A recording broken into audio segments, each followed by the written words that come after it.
بسم الله الرحمن الرحيم. بسم الله الرحمن الرحيم.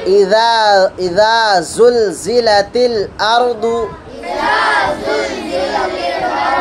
زلزالها وأخرجت الأرض أثقالها وقال الإنسان ما لها يومئذ تحدث أخبارها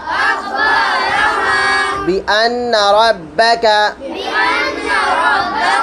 أوحى لها يومئذ يصدر الناس أشتاتا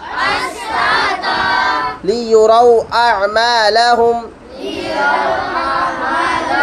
فمن يعمل مثقال ذرة خيرا يره ومن يعمل مثقال ذرة شرا يره.